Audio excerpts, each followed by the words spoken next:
Good morning, good morning, good morning. Hello, everyone out there in the universe, Twitterverse, Metaverse. Good morning. This is Nicole Bafong, your host of Health is Wealth.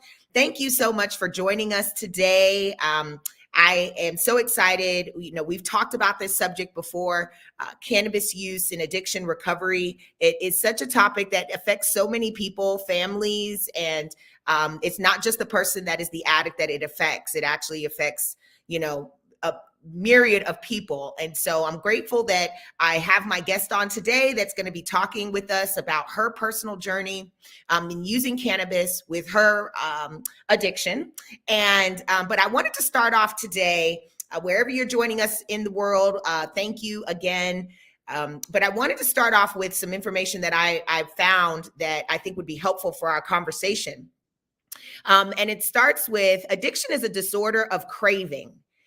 Many psychological and social and environmental factors perpetuate an insidious cycle of drug use. But treating a complex disorder like addiction remains challenging, says neurobiologist Yasmin Hurd, who is a PhD at the Icahn School of Medicine at Mount Sinai in New York. To prevent people with opioid use disorder from returning to drug use or relapsing, we need to figure out how to curb cravings and new approaches. She is launching a clinical study to see whether a substance in the cannabis plant called cannabidiol, we know as CBD, can prevent heroin craving in people. It is an extension of her earlier CBD research in animals and on a small study that she did in humans. Now, research suggests there may be another medical use for CBD as a treatment for opioid use disorder. This counterintuitive notion that treating one substance use disorder with a substance that comes from a psychoactive plant that can be addictive is an exciting new angle in the race to find more ways to help people who struggle with opioid use disorder. People relapse for a reason, and it's usually environmental cues like anxiety and social triggers that affect craving. Thinking at the time that CBD might be useful to treat a critical behavior of addiction, cravings. Intrigued by her studies with rats, Hurd and her team conducted a small human study using pharmaceutical grade CBD. What that means is that she was using an isolate product, not a full spectrum product. That's what pharmaceutical grade CBD means. They learned that CBD could reduce cue-induced cravings in people who use heroin. The effect lasted for at least a week and also lessened anxiety in those individuals. Hurd is now working with a company to develop CBD as a treatment for opioid use disorder. If the clinical trial results confirm her previous results and block opioid cravings, a company might be willing to develop CBD further as a treatment to prevent relapse in opioid use disorder. This is fascinating. This is all new research. The need is so pressing, Hurd urges, adding that new and unconventional approaches are important to help to solve the opioid crisis through the power of research. Of the opportunity to use an available commercial product to keep people from dying, she is appreciative of the opportunity to test CBD, considered by some as an unusual approach. Now, as a patient, I recognize that using a full spectrum CBD product or full spectrum product in general is better than an isolated product. But for the sake of research, they have to isolate the compound to test its efficacy. And it would be much harder to get this research funded if they were using whole plant matter, because that has hundreds of compounds in it, not just one, the CBD, which makes it harder to determine what is working and what isn't. And in the US, it is harder to get research approved that includes the entire cannabis plant. But the cannabis community has been doing the unofficial research for decades. My guest today is a living testimony to the benefits of using cannabis to recover from her prescription drug addiction. Please welcome Tiana Woodruff. Tiana, hello. How are you today? I'm great. How are you? Oh, I'm fantastic. Thank you so much for joining us this morning, early morning, over here on the West Coast. Please tell our audience a little bit about who you are, and then we'll get started with the questions. Sure thing. I do want to make a quick little correction. And cannabis use for treating opioid addiction was not for me specifically. It was for a family member actually too. And then, I'll move on and tell my whole story later. But anyways, my name is Tiana Woodruff. I am the founder and CEO of a company called Queen Mary in Los Angeles. We are a cannabis brand that is catered towards women's mental health. And the whole purpose of our company is to provide a natural alternative to addictive prescriptions. So, we work really hard to create products to offset the everyday use of like opioids, Zoloft, benzos, things like that, that people take on a daily basis so they can function in our society and in the world today. And that's what Queen Mary is about, is providing a natural alternative to those types of drugs. Oh, that's awesome. Okay. So, so tell us a little bit more about your correlation with addiction and how cannabis came about in your personal journey. Absolutely.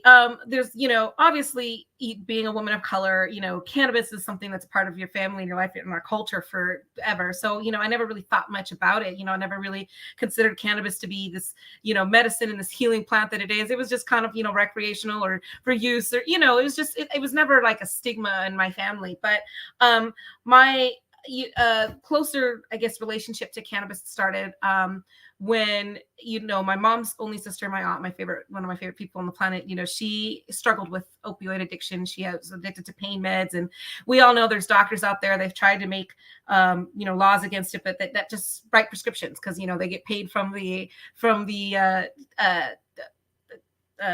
big medical companies to write them, right? I have a headache, or, oh, my back hurts and I need my pain meds. And, it's just crazy the way that how easy and accessible that medication is. And that kind of what happened to a family member of mine, having back problems. And then also I think she had nose surgery and all this other things kind of just happened. And so through the years, she just became more and more addicted. And then as she got older, it just became a real struggle and a problem, that our family dealt with.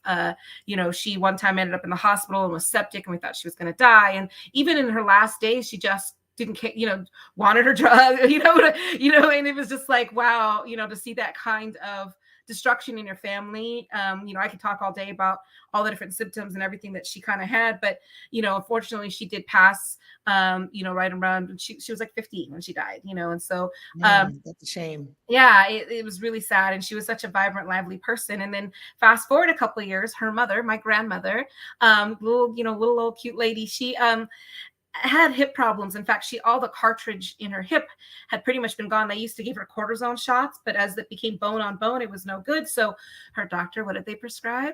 Pain meds to a 90-year-old. Yep, to a 90-year-old woman. 90. Oh, that's terrible. And, first it's like a little bit, like take a half a pill, and then you just watch, and it happens so quickly and so without warning when you start seeing someone get addicted. Like, that one pill became 3 pills a day in less than, probably 6 months to a year, and it's like, hold up, and it just started seeing the change in her personality and, being grumpy and snappy and, and it was just hard to watch. And so I took it upon myself to say, okay, I can't do this again. I can't, as a family, we're a small family. We can't have this destruction once again go through our, someone dealing with opioid addictions. And especially, my grandmother, who was at the time, she's just turned 90. She was, I think by the following year, was moving in with my mom, because my mom was like, you live alone and I just can't be going over there all the time and stuff. And so it became very close. You start monitoring when it's in your own home and seeing it more. And, I started giving my grandmother, she had a sweet tooth, so, and she lived in Colorado. My family's mostly in Colorado, which, as we know, is it, had legal cannabis for over a decade. So I used to buy her Swedish Fish.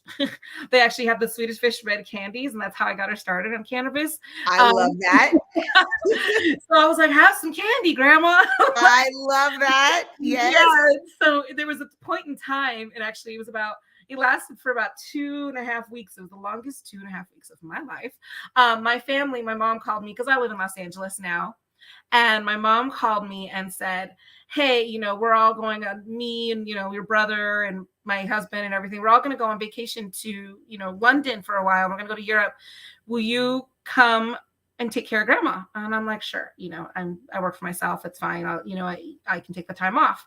And so when I was there, that's when I started being like, all right, grandma, like the candy and the thing. And I got no sleep, by the way, that week. Time, trying to wean someone off of drugs is and I don't recommend this. I'm not a medical doctor, but hey, it worked. It's a crazy story. It's weird to talk about, live and in person, but this is part of the journey. There are other people that are going through the same thing, right now as we're speaking. There's somebody that might be watching or knows somebody that is like, yes, please tell me how to get my parent, my sister, my loved one off of these addictive prescription drugs. So tell as much as you're comfortable telling, but I know that the people want to hear, like, where do I start? What do I do? I got it. So yeah, so like I said, there's lots of different ways to consume, but whether it's you smoke or you're edible, you ingest or you dab or whatever. But like I said, for my grandmother, I was going the way of edibles. We were going to go the way of sweet stuff. As you have candy and ice cream and different sodas available. That's kind of how I did that. And so what I was doing was with her pain meds, one of these big white pills, and so I was giving her, replacing them with like Tylenol, the white solid, the big white Tylenol. So she didn't, she's 90, wasn't paying attention. It's like, here, got your pill, and giving her cannabis during the day. It was withdrawing. I would say this. Let me start by saying, kids don't try this at home, sort of thing. Like, there is a way to do it and wean people off medically, and to try to, you can't just go cold turkey or anything like that. And so it was sort of a right, because that could be dangerous as well. So, but when you're dealing with your 90-year-old grandmother, it's everything's free for all. Like, what can we do? So that is, I did eventually, I started that, and I told my mom about it when she came home, and she was like, okay. This kind of gave me this look, but it worked in the long run. Long story short, she ended up towards the end not taking opioids anymore and using cannabis for pain management and relief, because she was in such pain with her hip, bone on bone, the cartilage, it hurt. She should have had a hip replacement surgery, but but at 90, they're not putting you under and doing that. So and it made it hard to walk. And eventually she was on a walker, and then towards the end, like a wheelchair, because of the, it's the pain. But at least cannabis helped. And also the benefit of that is, with older people, they tend to not eat as much. My grandma was always the cook. Like, I learned, my grandmother's a little English woman, and she married my grandfather whose family was from Lebanon. So she made very ethnic food and cultural, that was the thing of our family, was always gathering around the dinner table. And so to see someone that was all about spices and like just bland food, because she was like, I can't this and that, and seeing that cannabis also helped in another way, which was helping her with weight gain and helping her look and feel better, because she also had an appetite as well. Return. That was a wonderful thing to see and witness. And so, the healing powers of cannabis, I can't say enough for. It doesn't, listen, we all have done research, going on now. We are talking about how we have inner cannabinoid systems in our bodies, and the plant helps with that. And I saw, like you were saying before, for research, yes, isolating and doing something like that, you do have to test it that way. But also for a lot of people, you need that full inner cannabinoid system, the full spectrum of the plant. That's right. I mean, unless you're doing medical grade and it's with the doctor, that's something, a completely different category than like the more recreational pain management. And I say that because some people's systems, it's kind of like alcohol. Some people can drink and some people can't. That's right. Your system, some people can't take cannabis. Cannabis works for, I would say 99% of people, but there's always that one or two, and it's, what's crazy is it's like what screws up the study. It's like, well, there's that one person. I'm like, but there were thousands of others, exactly. Let's talk about the one, we don't do that in any other industry where like one person kills the whole stuff. Like, nope. The whole research. Yes. Yeah. And one of our listeners, our faithful listeners, Dr. Joseph Rosado, is our medical doctor for M4MM. And he was mentioning about, because I mentioned earlier about using the isolate, like you said, and Epidiolex is a drug that is on the market, approved by the FDA. It's the first cannabis-derived approved drug on the market. And they use an isolate CBD, but it's synthetic. And the synthetic meaning it was made in a lab, right? And it might be cannabis derived, like 90% cannabis derived, I think is what it is. But it's still just an isolate. And Dr. Felicia Dawson, good morning, Dr. Felicia. She mentioned that in Indian physicians actually used the whole cannabis plant to treat opioid addiction as recently as a few hundred years ago. So this is the type of information that our people need to know. And I know that I've had to be my own personal advocate as a patient. I educate my doctors more about cannabis use and how I use it and how it helps than they're actually telling me or what they actually know. And a lot of them, well, the ones that I respect the most, they will say, you know what, I don't know enough about cannabis to tell you how to use it or what to do. And they're willing and open to listen to me saying, well, this is how I use it. This is why I use it. And this is how it helps. So let me go back to your grandma. You said, how long did it take to kind of get her off of the strong prescription opioids and using cannabis fully? Because it sounded like she understood that at some point you were giving her cannabis and that was working better. And so kind of what was that transition like? Oh, that was fun. From what I recall, I mean, this was a few years ago, but, it took time. It took, at first it was kind of like, an ongoing process, but then as it happened, I would say a few 4-6 months, maybe, totally to, get that going and make that realization happen. But it worked fantastically. And, like I said, she's 90 years old. She doesn't need opioids. Like there's got to be something better. And, and I wish I would have had the strength and the know-it-all when I was a little bit younger for my aunt, to try and do the same. But she was, by the time, we always knew that she did, had drug problems and kind of needed some other recreational like things, and she was always kind of a wild one. But, you look back and it's like, what could I've done? That regret when you lose a loved one to an opioid addiction, when it's kind of, it's like alcoholism where you go through so much and there comes a point where it's like, you have to turn away. Like, if you're not helping yourself, I can't help you.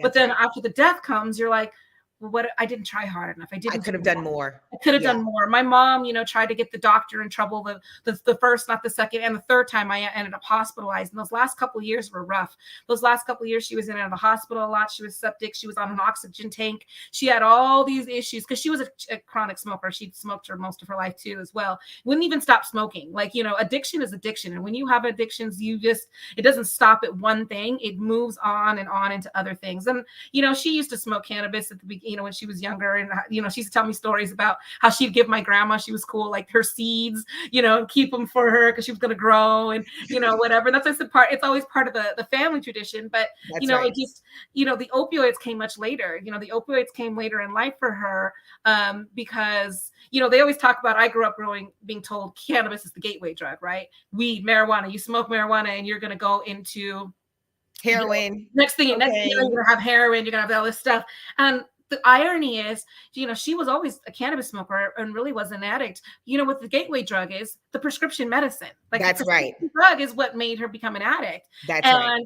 So what's sad about that, it's like, we trust our doctors. We trust that when we get a prescription, this is what it is.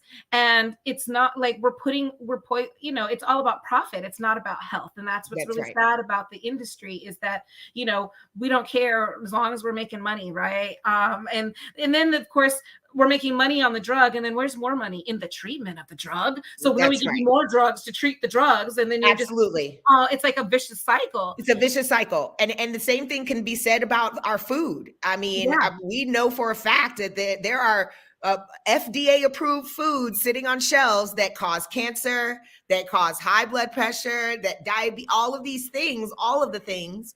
And the FDA is working really closely with big pharma to say, okay, we'll get them addicted to our, high fructose corn syrup, and then you'll come in and, write all the prescriptions for them, and make money that way. And we're kind of working hand in hand there. And so it's not just, don't think about addiction, like you said, as, just alcohol or prescription drugs. It could be food. It could be It could be a number of things. Sex I mean, is something that could. tobacco. Like we know, for instance, tobacco. We've got all the studies in the world saying it causes cancer. They make you put the warning on the label, but is it legal still? Oh, it is. Oh, and definitely. You're fighting a battle with a plant that we made illegal for whatever reasons. I mean, there's a lot of stories you could go back. One of the coolest things of history I learned here in California was Hearst Castle, which is, up kind of in the mid-city area with William Hearst, which was the big media conglomerate. He had all the paper factories and paper mills because he used to do all. Guess who was part of making marijuana was illegal because of the hemp plant, and it was going to hurt his paper factories. And so he started the rumors about all the Mexicans down here doing that marijuana. That's a history thing. Like we made it a plant illegal because of paper at some point. It's like, wait, what? Yes, absolutely. I got to protect my fortune. And it goes a little bit deeper than that. We've got the Flexner report that came out and said that all natural medicines that we had been using for thousands of years had somehow all of a sudden become dangerous.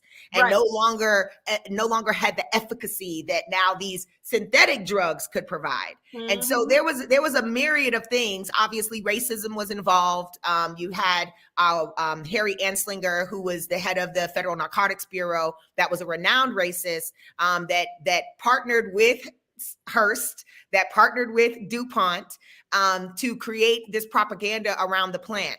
That was steeped in racism and steeped in greed at the end of the day. And so we also have to understand that DuPont, the family that made plastic containers a thing, also was heavily invested in synthetic drugs, because the plastics and the petroleum that they were using could make the synthetic versions of the plant medicines that we were using.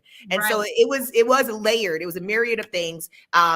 And so I just want to shout out to our listeners really quick, the audience who's following us and being a part of the conversation. Thank you to Rosette and to Shay. Hey, Shay. And to Kimberly. Thank you for participating. Thank you for being a part of our conversation. She says, I utilize cannabis to replace the pharmaceutical drugs. I'm also vegetarian, vegan now. It all helps. Yes, absolutely. Yes, it does. Absolutely, it does. I am plant-based as well because of that reason. I know how important it is for me to use my diet to keep my own personal diagnosis under control. HIV is a virus, and the medications help, but my food and my diet and my physical activity help even more to help reduce my viral load. And that goes for any disease, in my opinion. I'm not a doctor, just a patient giving my own testimony. So thank you, Kimberly, for sharing your testimony as a patient as well. So Tiana, please share with us, because I love this. I love the fact that your edibles from Queen Mary Brands is full spectrum, right? Yes, there's full spectrum, and we actually moved over to just, we use full spectrum rosin now. So it's just pure, like no solvent free. So, there's no ethanol, no butane, no other extracts in there. We really use the purest part of the plant that we can. And I have found, like, even in my earlier products, we just used a full spectrum, distillate, and then we moved into the rosin. And it's just a very different type of feeling when you take your edibles. We also do another process, the nano emulsification, so it's absorbed better into the system and faster, so it doesn't go through your liver and get processed very differently.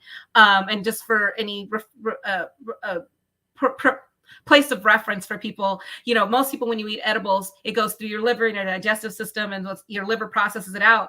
Well, part of the thing is the problem with taking full distillates and isolates that are just pure THC is our bodies don't really accept THC alone. It needs the full spectrum of the plant, and it needs to work with your full endocannabinoid system, which is why with a lot, especially with edibles, people would have that effect where, like, they'd be fine, and then all of a sudden you have this kind of like weird lifting experience. You're like, I'm high, and then you have this get higher and higher and higher, and like, when's it gonna stop? And then you sort of pass out feeling. And it's because our bodies treat pure THC like it does alcohol, like tequila. Like, you might as well down a bottle of tequila if you're going to take just a pure THC isolate. It goes through your body's, your liver's trying to get rid of it. It's a foreign substance, and it just affects your body very differently. So when it's more full spectrum, and you have or rosin, and you get all of the different cannabinoids and all the different nutrients of the plant, your body takes it in very differently. Very, very differently. So you're able to, it's like eating raw vegetables versus canned. You know what I mean? Like, canned vegetables are fine, but they have so much chemical, they got to sit in that, they're made to not spoil in a can. So they're not That's right. natural anymore, right? So it's That's the right. same thing with cannabis. It's like, you can do all these processes to it and extract all the things you want. But the truth is, not that you're going to eat and gnaw on a full, like a bud raw or anything, but you want to be able to have the experience of the full spectrum of the plant, because that is what the healing basis is. And so that's how Queen Mary came into fruition. And in fact, a lot of things that we do with our products, there's a book called Change Your Brain, Change Your Life. It's written by Dr. Amen. He is a renowned psychologist that has drug treatment facilities around the country. And a friend of mine gave me this book and said, you need to read this. And so in this book, there's a chart towards the back that says, if you're on opioids or like Adderall, depending on the drug, he has natural supplements to like wean you off these drugs, like L-theanine, vitamin B12, vitamin D, rhodiola, all these things, green tea, all these different type of things, and like in different doses and remedies for depending on the drug. And that's where I kind of got the aha moment for Queen Mary. Was I was reading this and I was like, okay, natural substances that can help get you off of opioids. Understood. Like, because they treat the symptoms. So instead of like, Adderall or, antidepressant, vitamin B12, they say, and rhodiola helps with it's an adaptogen. So like rhodiola, if you're really high, it kind of levels you out. If you're bubbly like me and just kind of a ball of energy all the time, or people that are really down and depressed, it sort of brings you up. It's a wonderful natural supplement. So the thing is, if you've been around addicts such as myself, watching your aunt and your grandmother and even friends, I've had close friends from high school that have died of opioid, drug overdose and addictions. There's more to it than just you start taking these drugs because you have a problem. That's and right. We rely on these drugs to heal us. And then what happens is we get this euphoric high, we feel better, and then we have an addiction to these drugs. And these drugs are changing. They mess with our CB1 receptors. They change our thought process. They change the wiring and the functioning in our brains. And you can't expect to take something like that and not change you, and not always for the better. Like, it starts off great, but then it starts altering your personality, who you are, and you become about the drug. And so I had this idea that, okay, starting with Adderall, it provides a sense of euphoric feeling to you, besides treating the other symptoms that it's supposed to treat. So that's how I took these natural supplements. My products have rhodiola, B12, vitamin D infused in them as well. And so I took these ingredients and I merged them with cannabis, because I realized, cannabis is a natural substance. It also connects to your CB1 receptors. It gives you a euphoric high feeling. It's less addictive. I've had friends that, in fact, recently, one of my best friends who was, I would call the chain smokingest marijuana person I've ever known since I was young. And he recently was like, I ain't smoked marijuana or cannabis in like a year. I just put it down. I was just done one day and I don't even miss it. Like, he'll be at our house and we're smoking it up and he's like, fine. So there's, it's like, they say it's addictive, but it's like, it's not necessarily addictive in the way that people are addicted to cannabis because it makes you feel good. People like to take cannabis because it takes away the anxiety. But the truth is, the drug cannabis itself, I don't really find it addicting. If you really don't want to smoke one day, you just don't smoke. Most people take a tolerance break, they're fine. So the addiction is still in the euphoric feeling, whereas with prescription drugs, your body's craving it. Like, there's a whole different type of addiction. Like, your body it's already part of literally your daily functional system. Kind of like sometimes with coffee, there's people that like take coffee and without it, they're like, a mess for the day. Yeah. Caffeine is definitely psychoactive. Caffeine can be addictive. Absolutely. I know people who are addicted to Coca-Cola. They got to drink a Coca-Cola a day. Now, I don't know if that's the caffeine as much as it's the sugar, but because I like to call sugar the legal cocaine, because that's what it is to me. Right. Yeah. FDA approved, all of that. DEA approved, all of them. But sugar is more lethal and more toxic to the body than anything else out there on the marketplace. Right. And so you said something that resonated with me, how the full spectrum of the plant offers a better medicinal value to the individual. And we know that as patients. And also, addiction, in my earlier statement, I mentioned how addiction is behavioral, right? It's more about your behavior. It's more about when you're addicted to something, it's about controlling the cravings, right? Right. And so it's important for us to recognize that everyone is different. All of our DNA, our genetic makeup is all different. So one person I stopped smoking cigarettes cold turkey, no problems. Once I got diagnosed with HIV and I realized that, of course, smoking weed and using cocaine was weakening my immune system, it was a no-brainer for me. And I didn't have to go through all the withdrawals and all of those things. And I, about a month, 3 months in, I could be around people that were using it. And it was disgusting to me at that point because I had gone through that period. But like you said, I use cannabis every day. There's some days that I take off from actually smoking, but usually I'm using it in some form, putting it in my tea. I'm putting it on my skin, those kind of things. But Dr. Felicia, shout out to Dr. Felicia, one of my favorite people on the planet. She says that there's another book, Dr. Gabor Mate, I think is how you say that. It's not why the addiction, it's why the pain. That's the name of the book. And she strongly recommends his talks and books. He turns the entire addiction paradigm on its head. And she's absolutely right. I'm sure I have not read this doctor's research, but Western medicine is putting a Band-Aid on a gushing wound versus Eastern Ayurvedic medicine that goes to the root of why the wound even existed in the first place and going and cauterizing it versus just putting a Band-Aid on it. And so it's a different understanding of how we treat disease, how we medicinally use the resources that are around us. Eastern and Western medicine is just two different philosophies of how to do that.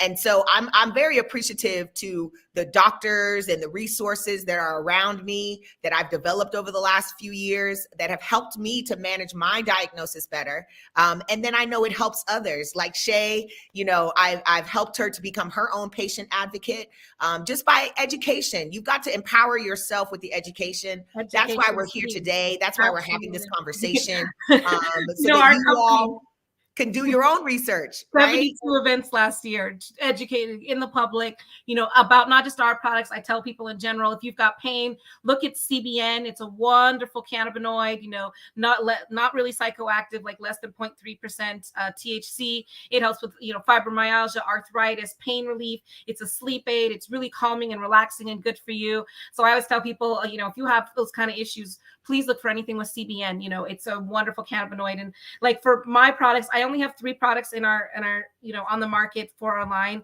and it's set up as a daily cannabis regimen. So I say easy as 1, 2, 3. So I have a tincture in the morning called Boost. It's THCV is in Victor and vitamin D infused, water soluble, so it's not an oil. It's fast acting, and it's basically it replaces the Adderalls. It's a boost of energy. It replaces your morning caffeine coffee. It's coffee flavored, but we don't add caffeine to it. I just did coffee flavored to mask the bitterness of the nano, and then the flavor of the rosin, which is very earthy and very weed tasting, which is such a weird thing to me because it seems in the recreational space people want their cannabis, but they don't want to taste their cannabis. So then that's where you get in trouble with these products that are just dumping sugar and all kinds of things to mask. They're like, we can remove the flavor. And it's like, listen, it's cannabis. So yeah, we can flavor it, make it sweet, but just accept the flavor. It's like alcohol. You get it built up to it. No one sits there and drinks tequila and go, oh, that's so great. The first time you have it, you're like, oh, why do people drink this? It's you have to get a taste for alcohol because it's just not good. And I would say the same thing with cannabis. Yes, it tastes like it smells. It has a very earthy flavor. It's very earthy, and that's fine. Get used to it. It's like get used to it. It's natural. That's right. And that's what I tell people. Taking it into a lab, just like these studies, they're pulling all this stuff up and they're synthetically making the cannabis. And it's like, why are we doing that? It's fine the way it is. If it ain't broke, don't fix it. That's part of the legalization of marijuana that I worry about that we don't talk enough about is the fact that, okay, once it becomes federally legal, do you really think that this pharmaceutical industry in the world that we live in, we're just going to give out the plant as it is? Absolutely not. We're going to send it to a lab. We're going to turn it over. We're going to add extra chemicals. We're going to find other things. And then we're going to give out cannabis prescriptions that's really not true cannabis anymore because we've messed with it. Well, that already exists. You've got cannatol, you've got dronabinol, you've got marinol. All of these are synthetic versions of the cannabis plant that they give to cancer patients, that they give to HIV or AIDS patients, that are just synthetic versions of the cannabis plant, of the natural plant. And of course, a synthetic version is going to have many more side effects. It's going to cause other things to happen, and it's gonna negatively impact whatever other medications you might be on, those kind of things. And Right. so And then those that's okay, because then they're just going to prescribe you another medicine to offset the side effects of the cannabis medicine that they made up. So, it's a vicious cycle. So, that's what you have. So, yeah, that's why I said going back to cannabis and keeping the rawness of the plant, you can always add, like we do, the vitamins to your cannabis. Our daily gummy, which is called Enchanted, it's got rhodiola and B12 into it. We, as we all know, we need more vitamin B12s in our lives, and also with rhodiola, which is a wonderful natural adaptogen. And so, that helps lift your spirits, keep you focused. The point of our products is to be euphorically high, quiet your mind, and get all the craziness, all the the doubt, everything we worry about, so you can focus on your kids, your job, getting tasks done, and still be functional. We don't want you to sit on the couch either and be like, I'm out and watch the Netflix and I feel good, but I didn't. It's like you come back and that problem's still there. You just took That's a nap. right. That's right. So yeah, That's right. we work really hard in the recreational space to provide a product that is good enough for the kind of curious, but full spectrum, and strong enough for the kind of serious as well, for people that really need this medicine. And I hope that it catches on more. They always say, people always ask me, you have this niche that you're doing, are you afraid people are going to come out and do the same thing? I'm like, I hope they do. Right. I hope all these edibles, I hope all these tinctures are full spectrum. Standard, it's not just about me. We got Tylenol and Advil and on the Excedrin and all of them. So we can't just have one brand. We should have many, and we should be weeding out the bad stuff, the brands that are out there, the products that are loaded with chemicals and sugars and even ethanol and all those things, those extraction processes. We need to do better. We need to find a better way to do that. And so yeah, that's why we have our line of it. And I didn't even talk about the third, which is our sleep aid gummy, which is Moonstruck. I get so into like the health benefits that it's like the products, whatever, like find them. Go to my website, you'll figure it out. They're on there.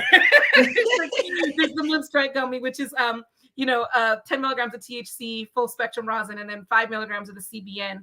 What we've done is we've made the THC fast acting, so it hits you right away, but the CBN is a time released formulation. So when you go to sleep, because fast onset usually also means fast offset. If it hits you quick, it leaves you quick. Right. So with the time release, you actually get a full night's sleep on our gummies. Funny little additive. Just a few nights ago, we had like an earthquake in the middle of the night here in Los Angeles by Malibu. It was like a 4.2. And somebody, I love Instagram and I love my followers.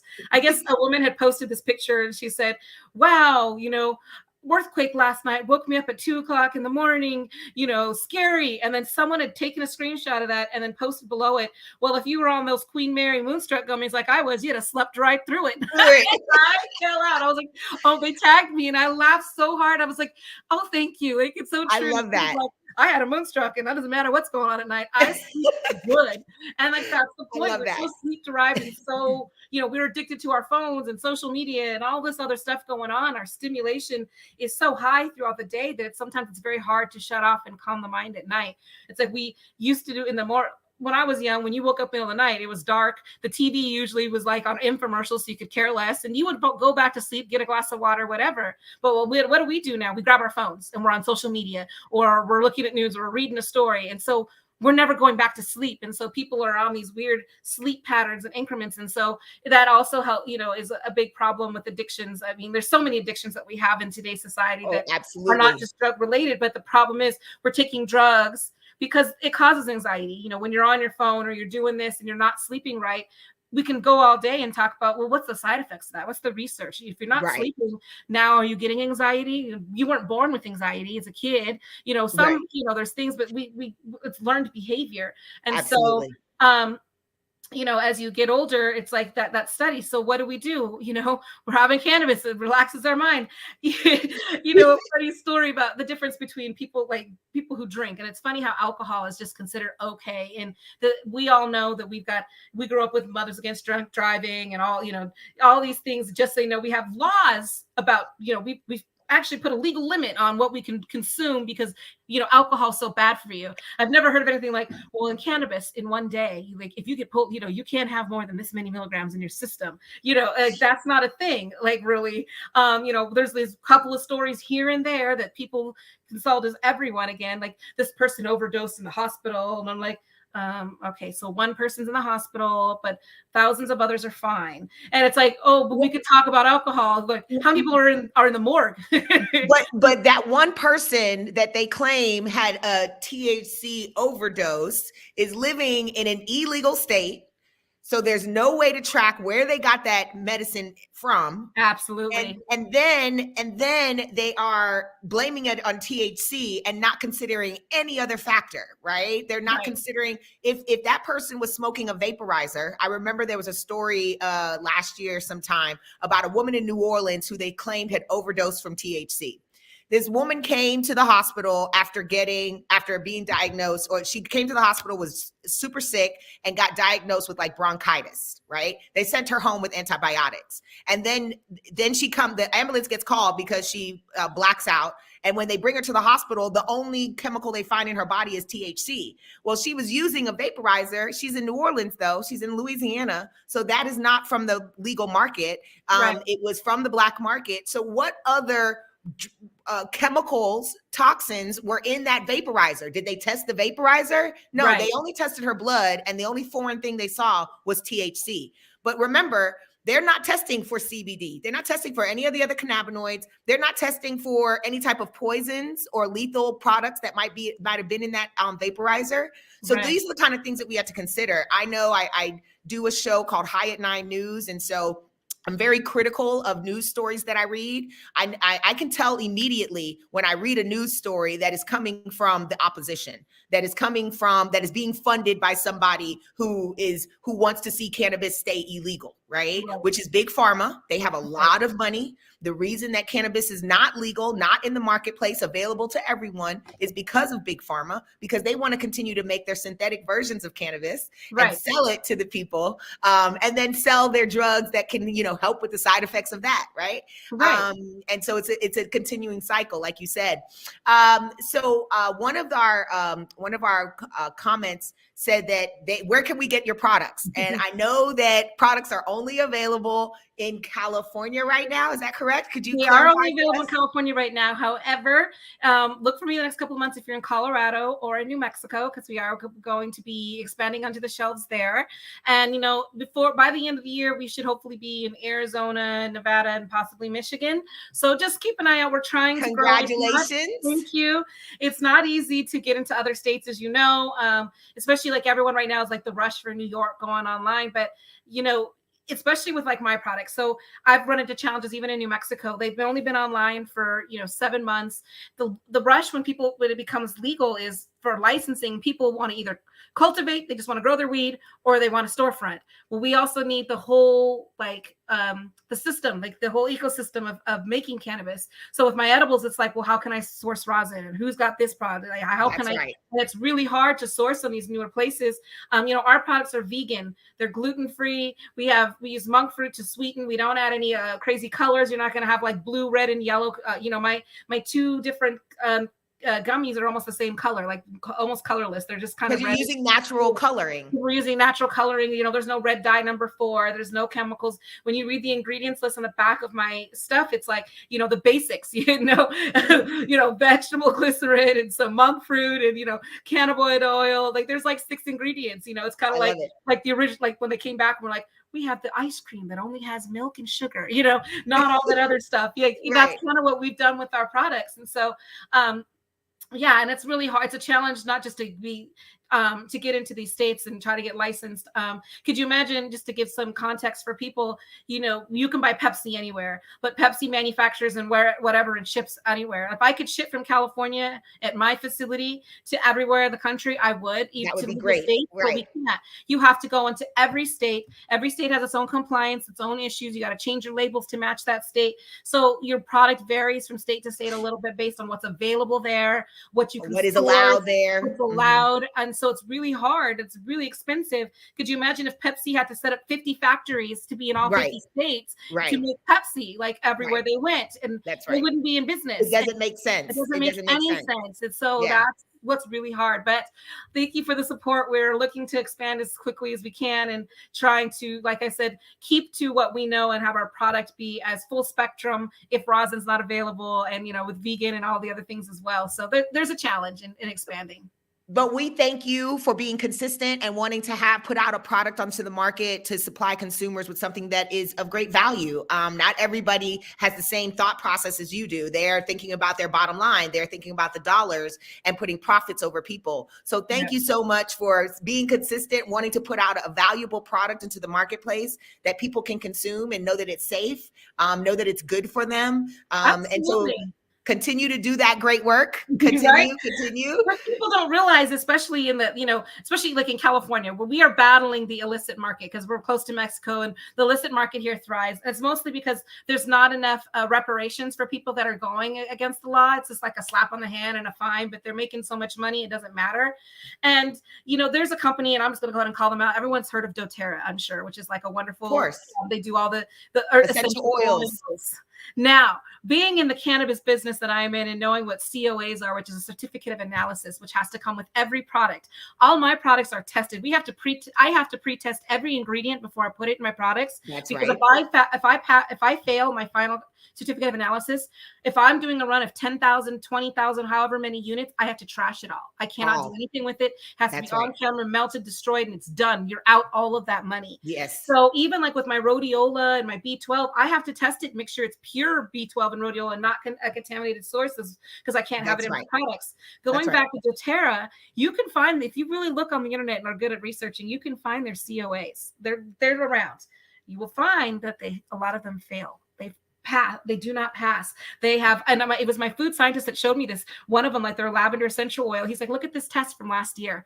Fail, has like metals and contaminants in it. But it doesn't matter because they're not required by law to even publish or work with that. They can still put it out there into the marketplace. Where in cannabis, we can't. But we are such a regulated market. And I get tired of hearing people talk about, cannabis is bad for you. Like maybe if you don't know where it comes from, but regulated recreational and medicinal cannabis is tested so much. It's probably one of the most healthiest things you can get because safer than our food. Yeah, safer than our food, because if it doesn't pass, it's out. You can't have it. We are so regulated. And so people need to understand that, like, take a chance, walk into a dispensary and buy these products, even if you're paying high taxes. We know that happens, but it's like, how much is your health worth to you? How much is what you're putting in your body? We spend $1 billion industry of health and wellness and plant-based and all this. Well, then get your products plant-based. Go for cannabis. Support people that are in weed that are doing it legal and doing it right. Yes, it costs a few extra dollars, but how much is your health worth to you?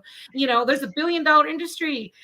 doTERRA is putting out, people are rubbing it on their skin, inhaling contaminated products. Contaminated. Listen, folks, I am a big advocate of supporting small craft growers, of supporting brands like Tiana's, like Queen Mary brands, because they take the time to put the effort into creating a brand that is quality, that puts the person first, that puts people first. And so please follow Queen Mary _LA. That's where you'll find her brands, find more information about her brand. You can go to her website, queenmarybrand.com.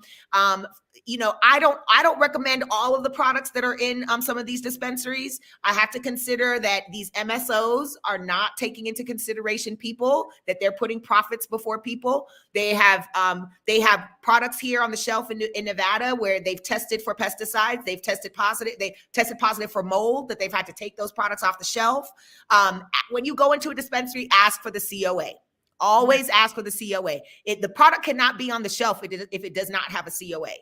You might not find the same results if you go into your gas station or your local smoke shop and try to buy a CBD product. If you're asking the person that is selling it to you for a COA and they look at you like you're talking Chinese, then just walk away. Do not buy that product. Do not consume that product. And like Tiana just let us know, just informed us, dropping the tea. Some of these other products and brands out here are putting out products that are contaminated. So you have to be careful. They know they're contaminated, but there's no regulations for them. Like here, we are so regulated. So yeah, there's no regulations for a lot of things on the market. People have to understand that. They can test it and know, and it doesn't matter. They can still sell it to you. And the same goes for our food, like I said before. Yes. So you have to be mindful of all of that, especially if it's something that you're consuming internally that you're going to be putting into your body. Just consider where it comes from and has it been tested? Is it safe for you to consume? Right. That was the challenge in Georgia. Right now, Georgia has a medical cannabis program, but they have nowhere in the state for patients to get the medicine that they say they can have. So the patients are forced to go out of state to a state like California or Colorado, where it is legal and regulated, get the product, bring it back to Georgia, which means they're committing a federal crime. It's ridiculous. Right. And it's sad. And so just to go through, so we have a comment. I'm in New York City where Pepsi was originally made. I love it. Please share the link to purchase. And we need more conscious people in this space like you, from Dr. Felicia. Thank you, Dr. Felicia. I agree. We do need more conscious people in this space like you, Tiana. Is there anything you want to leave with our audience before we go today? The biggest thing, I think, watching the state of California, we're not perfect here. And I know a lot of the country thinks California should fall off into the ocean. But, we recently passed the thing with families, which is very important to me because most of you may not know, and I haven't mentioned, during the pandemic, I became a foster mother to twin boys that were actually removed from their home because their mother was addicted to prescription drugs, which is very hard to actually prove and do, but it was a long thing. Anyhow, I had them for 2 years. And now they're saying that, marijuana, they cleared it here in the state that's not a reason to remove kids from the home. And if you didn't realize this, that, family staying together is very important to me. And children of color are removed from their home at 5 times the rate of white children or children not of color. And mostly a lot of it is, cannabis, drugs, whatever, stupid things. And, they're like, oh, the home's so bad. And then it's trauma. Like, we're creating generational trauma to our children because if you're taking them from the environment they know and you think you're putting them in a better home in foster care, usually in a white person's home, taking them from, it's a very different culture, a very different place. We're creating an anxiety and a sort of mental break in them that we don't even know, that might not take until they're 25 to come out. But that's a problem. And so being able to welcome cannabis is saying, we're not going to pull your kids out of your home because of that. It's such a huge thing, which I advocate for. And I'm glad that it passed. And I hope that more states come online and do that because, cannabis is for many parents, it's just like a glass of wine. For mothers, it's, it's okay to drink 2 bottles of wine, but God forbid you take two tokes of a joint, to ease your mind and like deal with the kids and the laundry and the household and how everything, all the everything. Things. And then on top of that, your kids get removed because of it. What? No. So I really want to make that, we need to bring the plant forward and realize that it does have proper healing properties, and we don't need to glorify it and make it into medicine. I know it helps with cancer and a lot of other diseases, but just for mental health in general, it's good for you as a glass of freaking wine. That's right. Better effect for it. It's better. It's not going through your liver. You don't have that hangover. So, my biggest thing is just changing minds one at a time. There's a place for it. It's kind of like experience the difference. That's what I tell. It's a saying. Like, listen, life happens. Weed helps. I love that so much. Don't go all in and do something crazy for the first time. Take it easy. Go talk to a bud tender. Figure out what works for you. But I think everybody should try cannabis at least once. Everyone smoked a cigarette at least once in their life and had a glass of liquor. Decide if it was for them. Don't judge cannabis. Don't knock it till you try it. That's right. And you heard it from her. Such great words to live by. Don't knock it until you try it. Thank you to all of our audience who joined us today from all over the country. I see people from Georgia, North Carolina. Thank you so much for joining us. Thank you so much, Tiana, for sharing your story, sharing your experience, talking to us about Queen Mary brands. I love, I can't wait to try the products. Soon come. I'll be back in California within the next month. And so hopefully I get to try some of these Queen Mary brands. Thank you again so much for joining us today. Is there anything else you'd like to, any way to get in contact with you? You can always go to my website. I'm actually look at it in a week or so. We're fixing a couple of things, like having a chat and a way to get to queenmarybrand.com. Very easy to remember. Instagram, Queen Mary LA. Facebook also as well, Queen Mary _LA. If you any social media platform, it's always going to be Queen Mary _LA. I had to do that because there is a boat. So we are the cannabis brand.